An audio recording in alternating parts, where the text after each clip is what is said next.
अगर ब्लैकलिस्ट होने के बाद इनको काम मिला होगा तो निश्चित रूप से सदन में करे उस अभियंताओं को न निलंबित करेंगे, उनको कैबिनेट ले जाकर उनको बर्खास्त करने का रिकमेंडेशन करेंगे।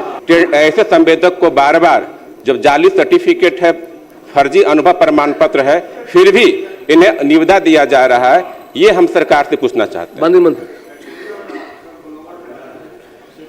अध्यक्ष महोदय, माननीय सदस्य जिस टेंडर के बारे में जानकारी प्राप्त करना चाहते हैं उसके बारे में निविदा संख्या 143364 का निष्पादन का मामला है।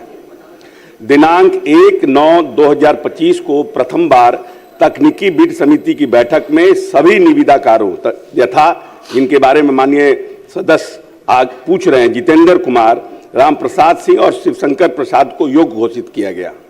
तो सर, जब बिड होता है तो जो कॉम्पिटिटर होते हैं वो अपना अपना अभ्यावेदन लगाते हैं। तकनीकी बिड समिति के निर्णय के उपरांत निर्विदाकार राम प्रसाद सिंह द्वारा जितेंद्र कुमार के अनुभव प्रमाण पत्र, भुगतान प्रमाण पत्र गलत लाने और निबंधन को काली सूची में डालने का आग्रह किया गया। प्राप्त परिवाद के आलोक में कार्यपालक अभियंता ग्रामीण कार्य विभाग कार्य प्रमंडल मधेपुरा द्वारा जांच प्रतिवेदन उपलब्ध कराया गया, जिसमें उल्लेख किया गया कि निर्विधिकार जितेंद्र कुमार का अनुभव प्रमाण पत्र एवं भुगतान प्रमाण पत्र सही है। उक्त भुगतान प्रमाण पत्र में टंकन भूलवश संवेदन का पैन गलत अंकित हो गया है। साथ ही विभाग द्वारा निर्विदाकार जितेंद्र कुमार के निबंधन को विषयांकित निविदा के निष्पादन तक कालीकृत नहीं किया गया, जो उनका डिमांड था।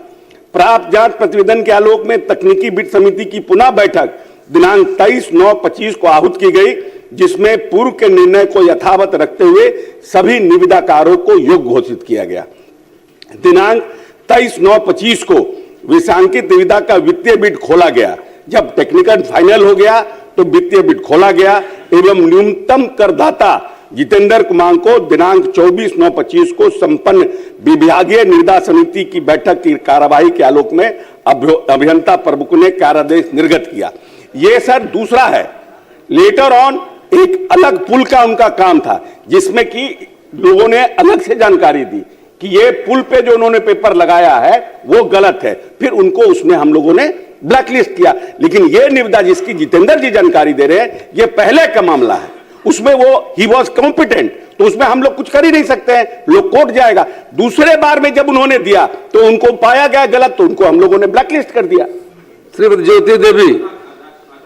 अध्यक्ष महोदय, हम ये जानना चाहते हैं, इसके बावजूद भी नालंदा में बिहार शरीफ प्रमंडल में इन्हें काम दिया गया, तो महोदय केवल एक ही ये विभाग के द्वारा निकाला गया, काली सूची में डाला गया महोदय। और हमने महोदय विभाग को भी 26/9/25 को इसकी सूचना दी थी महोदय, और कहिए कि एक ही समस्या नहीं है महोदय, इसके अलावा जो इनका जो इनकम टैक्स रिटर्न है वो भी गलत दूसरे के नाम पे दिया गया है महोदय। इनका पेमेंट का जो सर्टिफिकेट भी गलत है महोदय। तो क्या बार ऐसा गलती हो रहा है महोदय? तो क्या महोदय जो सभी निविदाओं को रद्द करने का विचार रखते हैं और ऐसे अभियंता बार गलती कर रहे हैं, तो ऐसे दोषियों पर कार्रवाई करने का विचार सरकार रखती है? अध्यक्ष महोदय, अगर ब्लैकलिस्ट होने के बाद इनको काम मिला होगा तो निश्चित रूप से सदन में करे उस अभियंताओं को न निलंबित करेंगे, उनको कैबिनेट ले जाकर उनको बर्खास्त करने का रिकमेंडेशन करेंगे। लेकिन ब्लैकलिस्ट होने के बाद अगर काम मिला हो